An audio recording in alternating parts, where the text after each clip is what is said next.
Hello guys, welcome back to my channel. मेरा नाम है आयुष। चालू करते हैं वीकली एनालिसिस वीडियो को। जानते हैं निफ्टी बैंक निफ्टी हमारा अगली वीक क्या परफॉर्मेंस दे सकता है, हमारा डेटा क्या निकल कर आया है, और हमारे जो दो बेस्ट ऑप्शंस हैं हम हर वीक आपको बताते हैं जो अच्छा परफॉर्म करते हैं। मैं वीडियो के एंड में बताऊंगा। तो वीडियो चालू करने से पहले गाइस वीडियो को लाइक कर दीजिए, चैनल पर नए हैं तो सब्सक्राइब कर दीजिए। चलते हैं सीधा हम वीडियो की ओर। चलिए गाइस, चालू करते हैं हम हमारे निफ्टी से। अगर आप देखोगे गाइस तो निफ्टी का वीकली टाइम फ्रेम लगा हुआ है, और आप देखोगे तो जो पिछले वीक लोग वीडियो बना रहे थे कि शूटिंग स्टार बनाए, ये स्टार बनाए, बुलिस कैंडल को वो खा गया है, निफ्टी नीचे गिरेगा। मैंने पिछले वीक आपको बताया था कि मार्केट में कोई भी पैनिक नहीं है, आप आराम से कॉल ऑप्शन लेके जाओ वीक का और रखे रहो उसको, कोई भी पैनिक नहीं है। लेकिन अभी मैं आपको अभी बताऊंगा कुछ डेटा जिसमें आपको थोड़ा सा सिक्योर होने की ज़रूरत है। घबराने की नहीं है, लेकिन सिक्योर होने की ज़रूरत है कि आप थोड़ा सा हैच करके पोजीशन चलो अपनी। मैं ऐसा क्यों बोल रहा हूँ ना कि अगर आप देखोगे तो निफ्टी जो इसने ये 17,200 का लो बनाया हुआ था वीकली टाइम फ्रेम पे, 17,000 समथिंग 17,200 का ये लो था हमारा। उससे आप देखोगे तो ये चलते ही जा रहा है। अब देखो ये पैटर्न बनाकर चलता है, कभी भी रेड कैंडल आती है, यहाँ पर ऊपर चल चुका है ना, तो इस वीक हो सकता है मे बी एक रेड कैंडल हमको देखने को मिल जाए। एस्टिमेट टारगेट तो 20,000 का है हमारे निफ्टी का, लेकिन अभी मैं इस वीक की बात कर रहा हूँ कि इस वीक हो सकता है कि एक रेड कैंडल देखने को मिल जाए हमको। और अगर मैं आपको बैंक निफ्टी का भी बताऊं तो देखिए मैं क्यों बोल रहा हूँ।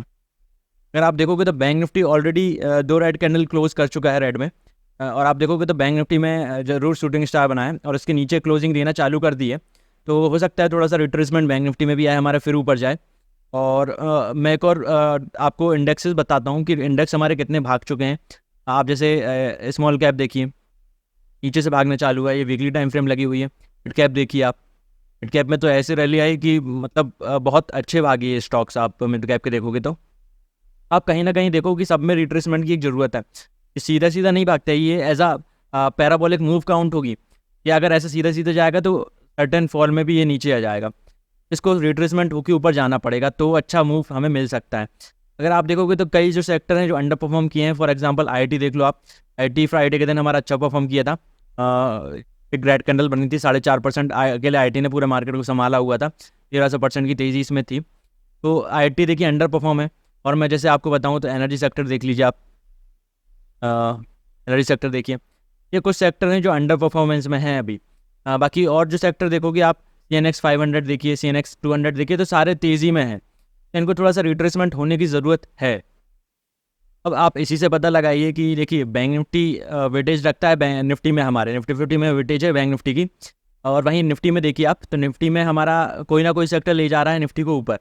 और बैंक निफ्टी में देखोगे तो आप PSU बैंक्स देखो तो PSU बैंक्स भी थोड़ा सा रिट्रेसमेंट ले रहे हैं। और प्राइवेट बैंक भी देखो तो आप प्राइवेट बैंक भी रिट्रेसमेंट ले रहे हैं। और बैंक निफ्टी तो ऑलरेडी मैंने आपको बताया है कि ऑलरेडी दो कैंडल क्लोज कर चुका है वीकली टाइम फ्रेम में। तो कुछ ना कुछ मैं आपसे बोल रहा हूँ, थोड़ा सा सिक्योर रहिए। निफ्टी में मैं आपको खास तौर पर बोल रहा हूँ, निफ्टी में, बैंक निफ्टी में तो आप मान के चलिए उसने दो रेड कैंडल क्लोज कर दिए। क्योंकि निफ्टी जिस तरीके से भाग रहा है ना, थोड़ा सा उसको रिट्रेसमेंट की ज़रूरत है। तो मेरा जो मानना है कि इस वीक आपको एक रेड कैंडल देखने को मिल सकती है। क्योंकि जो हमारा रूल है 3, 5 और 8 का, उसमें 3 ग्रीन कैंडल या तो 5 ग्रीन कैंडल या 8 ग्रीन कैंडल रहती है। उसके लिए भी मैं अलग से वीडियो बना दूंगा उस लॉजिक के ऊपर पूरी। तो चलिए डेली टाइम फ्रेम में एक बार एनालिसिस कर लेते हैं हम। डेली फ्रेम में देखिए निफ्टी ने क्या किया ना कि kind of flag and pole pattern बनाया हुआ है, इसका ब्रेकआउट भी दिया है। तो अब मैं क्यों रेड कैंडल बोल रहा हूँ ना कि अगर ये रियल फ्लैग एंड पोल है तो इसको रिट्रेसमेंट लेकर जाना पड़ेगा। तो ये हाई बनाया है निफ्टी ने, ये हाई, एक हाई जो है एज बिग करके बता देता हूँ आपको। जो हाई बनाया हुआ है तो ऐसे ही डायरेक्ट क्रॉस ना करे, एक रेड कैंडल मिले हमको डेली टाइम फ्रेम में और फिर उसके बाद ऊपर जाए तो हमें अच्छा खासा देखने को मिल सकता है। टारगेट हमारा 19,700 का, 19,900 का, और 20,000 तक का टारगेट हमें देखने को मिल जाएंगे। लेकिन एक रेड कैंडल चाहिए है हमको वीकली टाइम फ्रेम में। और सेंसेक्स भी बताऊँ आपको, तो सेंसेक्स ने भी बुलिश पैटर्न का अपना देखिए ऑलरेडी बना हुआ है, फ्लैग एंड पोल बनाया है, इसका भी ब्रेकआउट दिया है। देखिए पोल, ये फ्लैग पैटर्न बना हुआ है, उसका ब्रेकआउट दिया है सेंसेक्स ने हमारे। और अगर मैं बैंक निफ्टी की आपको 1 डे टाइम फ्रेम दिखाऊँ तो देखिए बैंक निफ्टी में 1, 2, 3, 4, 5, 6 रेड कैंडल क्लोज हो चुकी हैं। अब 7th रेड कैंडल और 8th का रूल है, 8th हमें ग्रीन देखने को मिल सकती है। देखिए एक और चीज़ है ना इसमें, आप देखेंगे तो ऑलरेडी बैंक निफ्टी रिट्रेसमेंट ले चुका है, लेकिन निफ्टी में कहीं रिट्रेसमेंट हमें दिख नहीं रहा है वीकली टाइम फ्रेम में। तो यही है थोड़ा सा। अब चलिए एनालिसिस कर लेते हैं हम हमारी अगले वीक के लिए 5 मिनट टाइम फ्रेम में।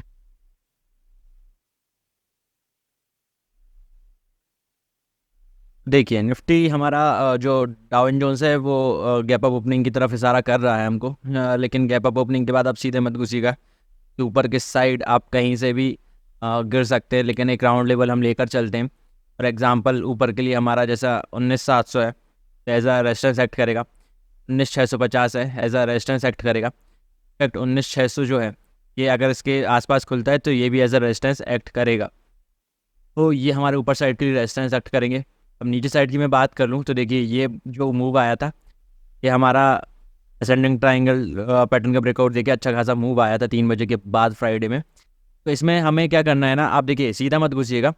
मैं मान के चलिए अगर ये इधर कहीं ओपन होता है फ्लैट फ्लैट ओपन होकर 19,600 पे कोई पैटर्न बनाता है फिर नीचे आता है, हमें नीचे अच्छा टारगेट देखने को मिल जाएगा। नीचे का हमारा जो टारगेट रहेगा पहला रहेगा 19,510, फिर नीचे रहेगा 19,480 के नीचे जाता है तो 19,430 का हमें टारगेट देखने को मिल जाएगा। अगर उसके नीचे भी जाता है तो 19,390 हमें देखने को मिल जाएगा। निफ्टी में तो अभी मेरा व्यू जो ओवरऑल है वो अभी बुलिश ही है, क्योंकि निफ्टी जब तक 19,300 के ऊपर है तब तक शॉर्टिंग ही मत सोचिएगा, बस एज अ करेक्शन सोचिएगा कि थोड़ा सा करेक्शन आ रहा है, प्रॉफिट बुकिंग हो रही है। तो ऐसा कोई सेंटिमेंट अभी ख़राब नहीं है। मैं अभी डेटा भी आपको बताऊंगा, उसमें और क्लियर हो जाएगा आपका सब व्यू पॉइंट। ऊपर साइड के लिए मान के चलिए यहीं पे खुलता है फ्लैट ओपन होके धीरे धीरे यहीं पे प्राइस एक्शन बनाता है और ये जो 19,600 का लेवल है इसको तोड़ देता है। ये जो हाई जो है इसको तोड़ के प्राइस एक्शन बनाकर ऊपर निकलता है, तो ऊपर साइड के लिए हमें 19,650 और 19,700 का लेवल देखने को मिल जाएगा ऊपर साइड के लिए। अब बैंक निफ्टी की बात कर लेते हैं।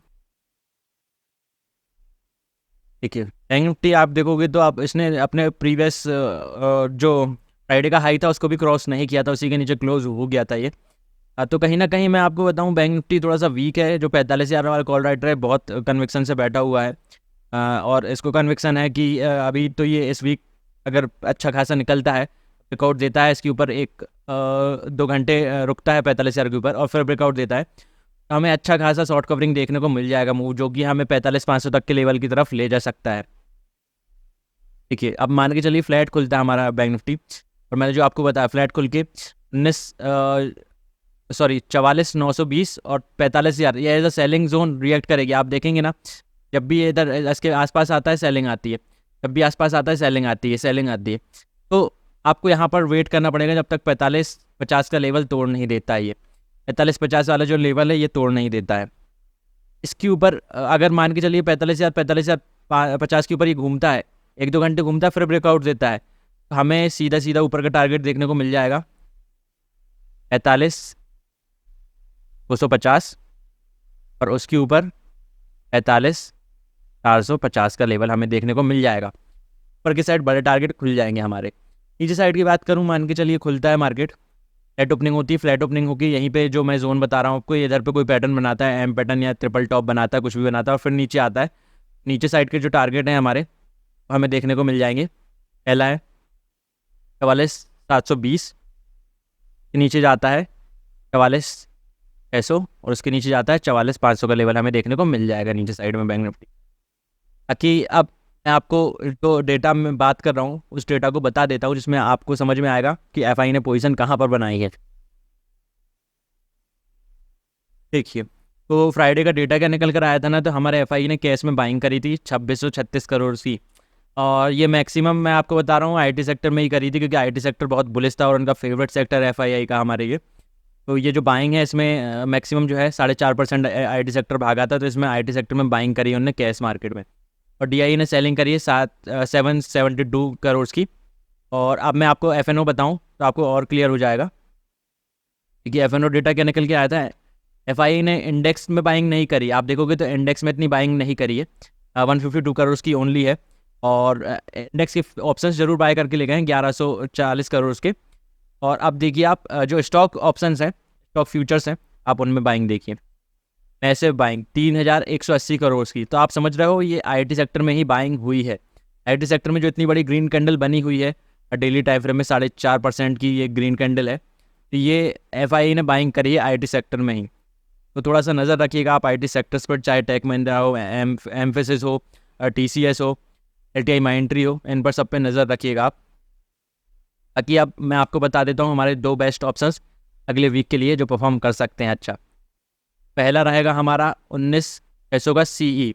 अभी ये चल रहा है 80 पे। 80 पे आपको कुछ नहीं करना है, आपको वेट करना है। अगर ये आपको 40-35 के लेवल पे मिलता है तो गुड इनफ। अगर नहीं मिलता है 40-35 के लेवल पे, आपको इसको ढूंढना है 50 से 55 के लेवल पे। 50 से 55 के लेवल पे, 50 से 55 में अगर आपको मिलता है, सीधे नहीं कुछ जाना है, मिलता है कोई पैटर्न बनाता है, डब्ल्यू पैटर्न या बुलिश हैमर या एंगल्फिंग बनाता है, तो आपको लेना है इसको। एसएल रहेगा आपका 10 पॉइंट का, 45 का लगा लीजिए। अगर 55 पे लेते हैं तो 50 पे लेते हैं तो 40 का एसएल लगा लीजिएगा 10 पॉइंट का। तो ऊपर साइड का टारगेट मैं बताऊं, ऊपर साइड का टारगेट लीजिएगा आप 70 के ऊपर निकलता है 85 के ऊपर निकलता है तो 100 का टारगेट आपने को देखने को मिल जाएगा इस कॉल ऑप्शन में। पुट ऑप्शन की बात करूँ मैं, पुट ऑप्शन देखिए नीचे गिर रहा है, नीचे गिरने दीजिए इसको, क्या आएगा। और ये हीरो जीरो कॉल बन सकती है, याद रखिएगा हीरो जीरो कॉल बन सकती है। ये मैं आपको ध्यान से बता रहा हूँ इसलिए, ये मान के चलिए 30 से 40 के लेवल पर आता है और कोई प्राइस एक्शन बनाता है, डब्ल्यू पैटर्न, हैमर या बुलिश एनगल्फिंग कुछ भी बनाता है इधर पे, हमको लेना है। इधर पे लेना है तो हमारा एसएल जो रहेगा वो मात्र 25 का रहेगा। अगर आपको हीरो जीरो करना है तो जीरो पर एसएल लगा सकते हो आप, 30-40 पॉइंट्स का एसएल रहेगा। लेकिन आप छोटा सा एसएल लगाइए 5-10 पॉइंट्स का, क्योंकि अगर मार्केट को जाना रहता है तो तुरंत जाता है वो। मैं रिकमेंड करूँगा कि आप 25 या 20 का एसएल लगा लीजिएगा। ऊपर साइड की तरफ मैं बात करूँ, ऊपर साइड में से अच्छा टारगेट देखने को मिल जाएगा। पहला टारगेट रहेगा 55, दूसरा टारगेट रहेगा 65 निकलता है, याद रखिएगा 65 निकलता है तो अपन को प्राइस एक्शन का वेट करना है। प्राइस एक्शन बनाएगा तो हमें सीधे लेवल देखने को मिल जाएंगे 80 के, 95 और 100 के लेवल आपने को देखने को मिल जाएंगे स्पॉट ऑप्शन में। लेकिन जो मैंने बोला है उसको ध्यान से आपको देखना पड़ेगा, बार बार बैक करके देखिए, लेकिन समझना पड़ेगा। अगर समझ गए आप, अच्छा खासा इसमें मिल सकता है आपको। तो यहीं रैप अप करते हैं गाइस हम। Thank you so much guys for watching. हमारा प्राइस एक्शन पैटर्न का एपिसोड 3 बहुत ही जल्द आने वाला है, मैं आज शाम को या कल सुबह तक उसको अपलोड कर दूंगा।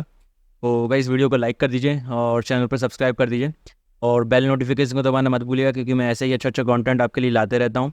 अभी हम न्यू सीरीज़ चालू करने वाले हैं, साइकोलॉजी ऑफ स्टॉक मार्केट वाली। मैं आपको जो साइकोलॉजी है, कैसे क्या परफॉर्मेंस होती है, कौन कैसा डेटा निकालता है, भाई कैसे परफॉर्मेंस देते हैं, सारा कुछ बताऊंगा मैं उसमें आपको। तो इसलिए गाइस मेरे को सब्सक्राइब कर लीजिए। मिलते हैं अगली वीडियो में। जय हिंद।